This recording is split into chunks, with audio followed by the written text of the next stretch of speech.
എല്ലാവരെയും പുതിയ വാർത്തയിലേക്ക് ഞാൻ സ്വാഗതം ചെയ്യുകയാണ്.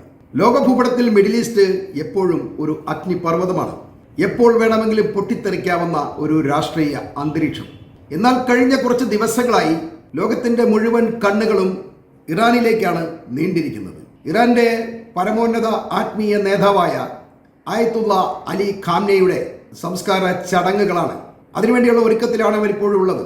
ആയത്തുള്ള അലി ഖാംനെയെ വധിച്ച അമേരിക്കയോടും ഇസ്രയേലിനോടും പ്രതികാരം ചെയ്യണമെന്ന കാര്യത്തിൽ ഇറാനിയൻ ജനത ഒറ്റക്കെട്ടായതാണ് ഇറാനിയൻ സൈന്യത്തിന് യുദ്ധത്തിൽ ഏറ്റവും അധികം ഊർജം നൽകിയതും അവർക്ക് അമേരിക്കയും ഇസ്രയേലിനെയും ഒക്കെ പരാജയപ്പെടുത്താൻ കാരണമായതും. മതനേതാക്കളുടെ നിലപാടുകളോട് പൊരുത്തപ്പെട്ട് വൈകാരികമായി ഇടപെടുന്നത് മൂലം നേതാക്കളുടെ രാഷ്ട്രീയം കൃത്യമായി മനസ്സിലാക്കാൻ ജനങ്ങൾക്ക് കഴിയാത്തതാണ് ഇറാൻ മതഭീകര രാഷ്ട്രമെന്ന വിളിപ്പേര് കേൾക്കാൻ കാരണമാവുന്നത്. ഇപ്പോൾ ആയത്തുള്ള അലി ഖാംനെയുടെ സംസ്കാര ചടങ്ങുകൾക്കും ഈ വൈകാരികത നിലനിൽക്കുന്നുണ്ട്. കറുത്ത വസ്ത്രമണിഞ്ഞ ജനക്കൂട്ടം അദ്ദേഹത്തിനായി പ്രാർത്ഥനകളിൽ മുഴുകുന്നു. സർക്കാർ ഇദ്ദേഹത്തിന്റെ ഖബറെടുത്ത് സന്ദർശനത്തിനോ അതല്ലെങ്കിൽ തീർത്ഥാടനത്തിനോ ഉതകുന്ന തരത്തിൽ വളരെയധികം സൗകര്യപ്രദമാക്കുകയാണ്. ഷിയാക്കൾ രക്തസാക്ഷികൾക്ക് വലിയ പ്രാധാന്യമാണ് നൽകുന്നത്. ഈ രക്തസാക്ഷികളുടെ ഖബറിടത്തിൽ പോയി അവർ തല്ലിയലച്ച് കരയുന്നത് നാമൊക്കെ കാണുന്നതാണ്.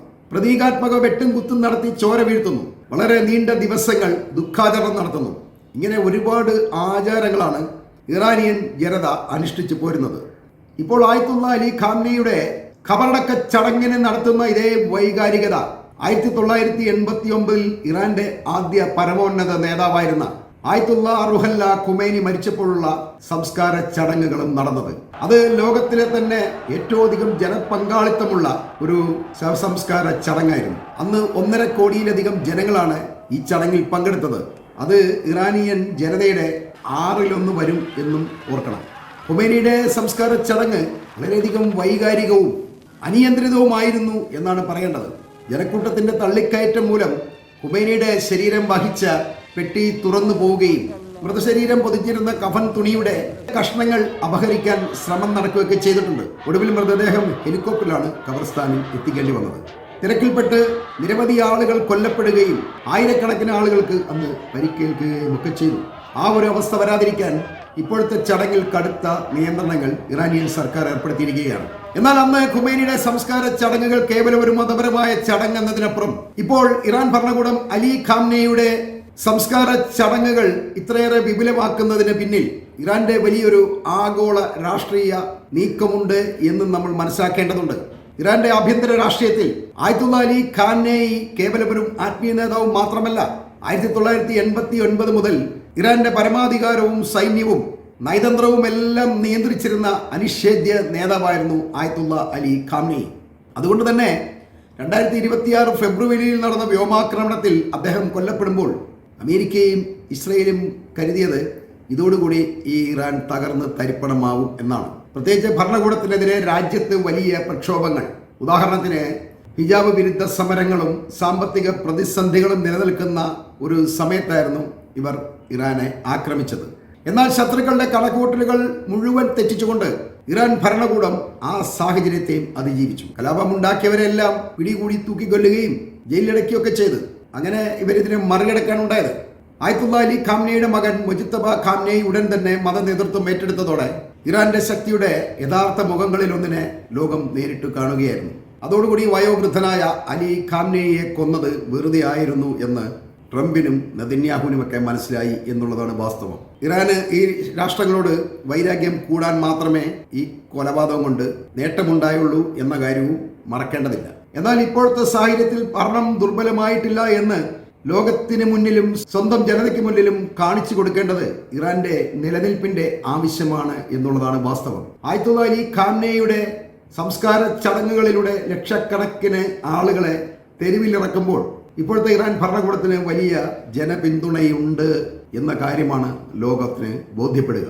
ഇതിലൂടെ മറ്റൊരു തന്ത്രം കൂടി ഇറാൻ പ്രയോഗിക്കുന്നുണ്ട്. ജനങ്ങളുടെ ശ്രദ്ധ ആഭ്യന്തര പ്രശ്നത്തിൽ നിന്നും വിലക്കയറ്റത്തിൽ നിന്നും മാറ്റി ഒരു ദേശീയ ദുഃഖാചരണത്തിലേക്ക് വഴിതിരിച്ചു വിടുക, അതുവഴി ഭരണവിരുദ്ധ വികാരം താൽക്കാലികമായി ശമിപ്പിക്കുക എന്നൊരു തന്ത്രവും അവർ ഇതിൽ പ്രയോഗിക്കുന്നുണ്ട്.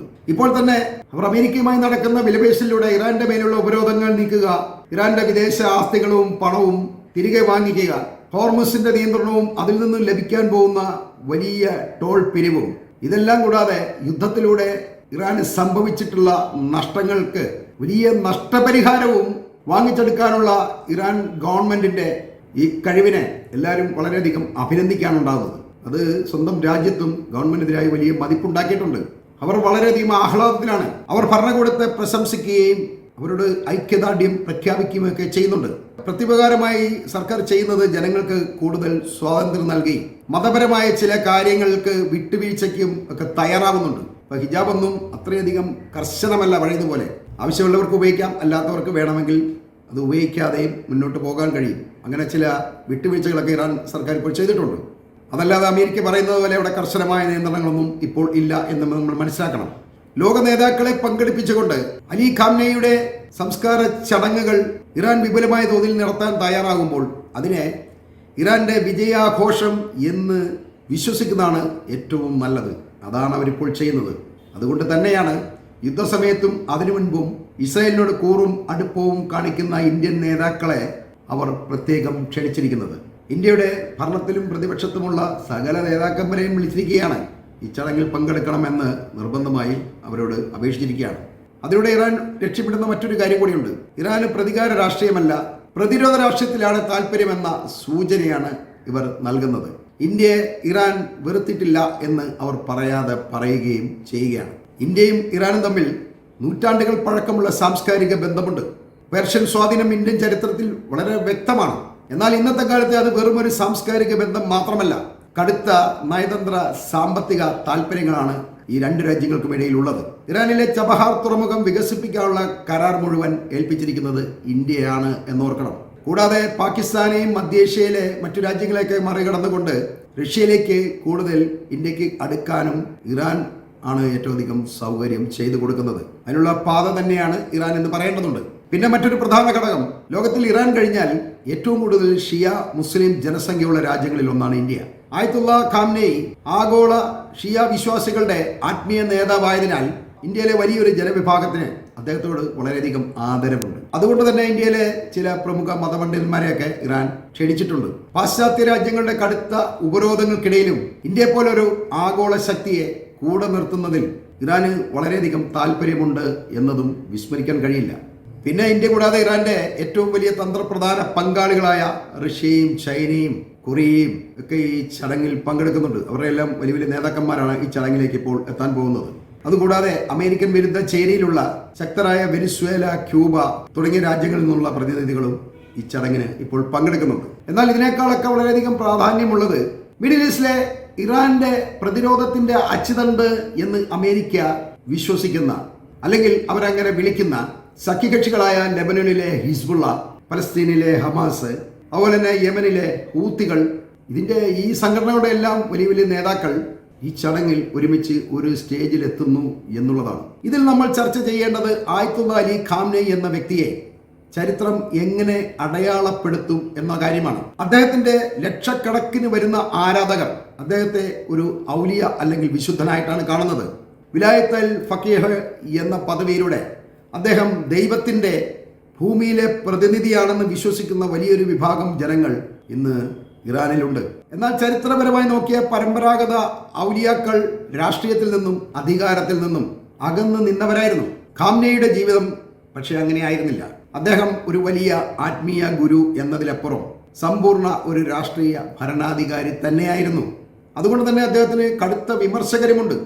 അത് ഇറാന്റെ കർശനമായ നിയമങ്ങളെയും മനുഷ്യാവകാശ ലംഘനങ്ങളെയും ഒക്കെ എതിർക്കുന്നവരാണ്. അവരൊക്കെ അദ്ദേഹത്തെ ഒരു ഏകാധിപതിയായിട്ടാണ് കാണുന്നത്.